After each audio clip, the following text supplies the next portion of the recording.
Diawali dengan sekelompok pasukan yang sedang bersiaga untuk menangkap musuh mereka. Terlihat pemimpin pasukan tersebut sedang berbicara pada seorang anak. Dan dia berkata pada anak tersebut agar dia tidak takut untuk meninggal saat berhadapan dengan musuhnya.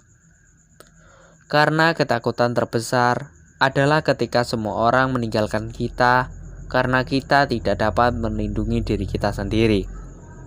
Dan seketika itu juga, para penjara yang membawa dayang-dayang istana kerajaan muncul.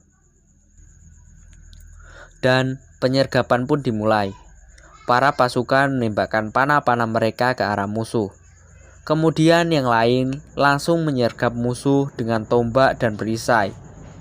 Dan seketika itu juga, para penjara tidak dapat berkutik maupun lari.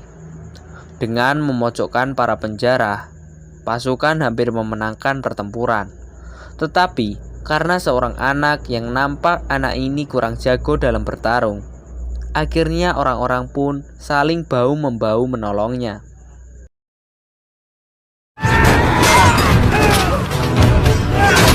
Karena salah seorang lengah karena melindungi anak tersebut, tanpa sadar ada seseorang pasukan penjara yang menyerangnya menggunakan kapak, yang mana kapak itu mengenai dada orang itu. Seketika orang itu pun tewas, serta seseorang yang tadi melemparkan kapak juga langsung dihajar oleh pemimpin pasukan itu.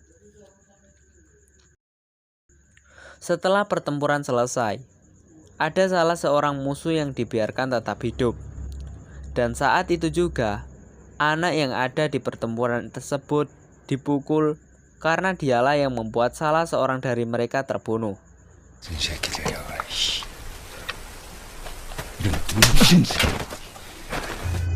Dan akhirnya pemimpin mereka pun turun tangan dan mengajarkan pada anak tersebut cara membunuh yang baik dan benar. Dia dan anak itu menggunakan tombak untuk memaksa anak itu untuk menusukkannya secara berulang pada mayat musuh yang telah mati.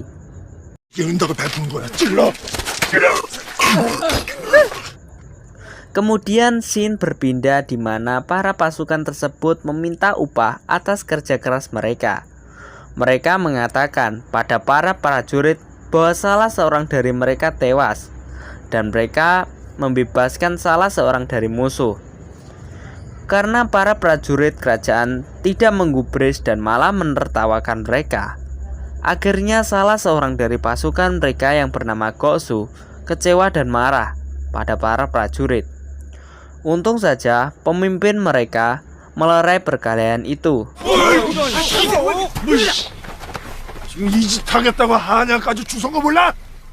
Dan kemudian filmnya dimulai. Scene pun berpindah di istana kerajaan Joseon, yang dimana raja mereka sedang mengadakan rapat.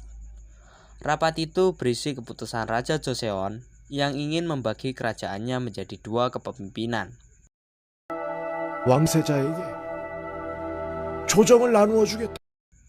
Yang mana Pangeran Mahkota yang bernama Gwanghae dari kerajaan tersebut harus menerima tahta kerajaan dan diutus untuk melindungi rakyat kerajaan Joseon dari invasi Jepang yang memulai peperangan yang dipimpin oleh Laksamana Hideyoshi.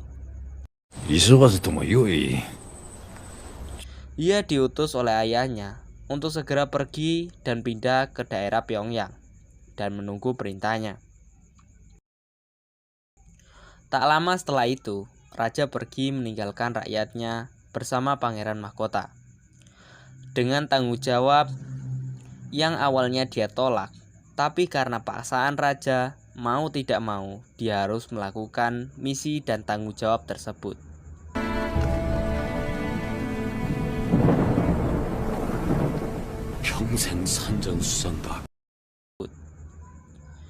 Perjalanan yang berat itu pun dimulai dengan pangeran yang diangkat menggunakan tandu dan hanya sedikit pasukan kerajaan yang ikut dan dibantu oleh pasukan khusus yang di awal cerita melawan penjara.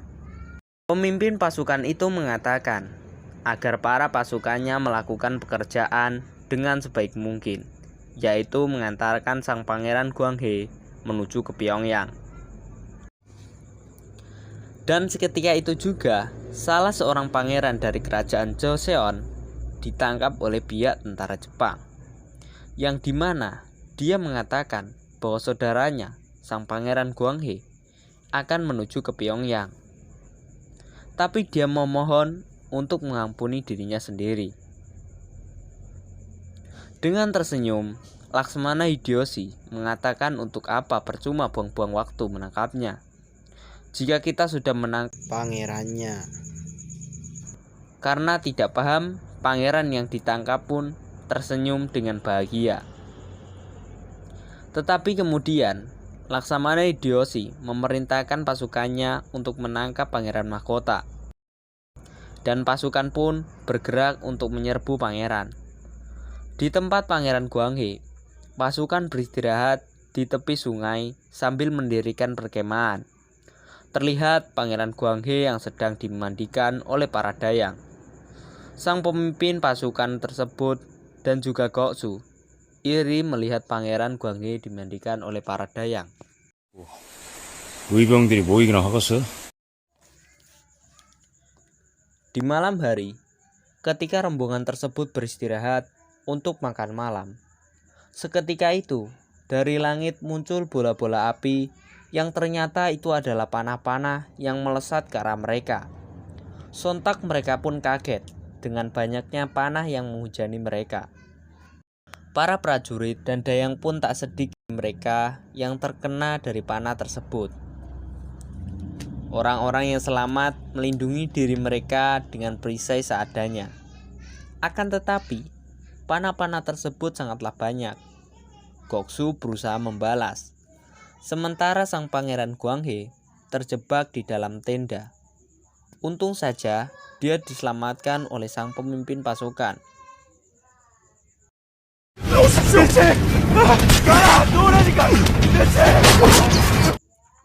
Setelah kejadian itu, pemimpin pasukan yang telah menyelamatkan nyawa pangeran, sang pangeran malah sengaja menyalahkan sang pemimpin pasukan karena telah membakar bukunya.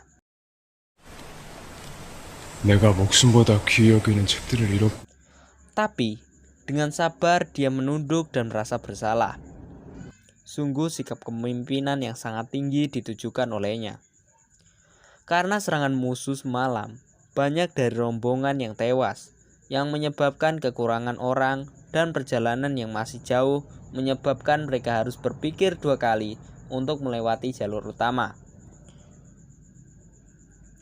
Tapi karena sang pemimpin pasukan memberikan usulan untuk mengikutinya, akhirnya para rombongan itu pun mengikuti ajakannya. Dan perjalanan berlanjut.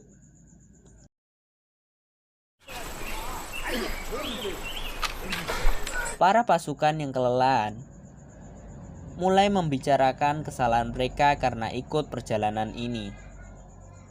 Pembicaraan mulai memanas hingga salah seorang dari mereka mengatakan,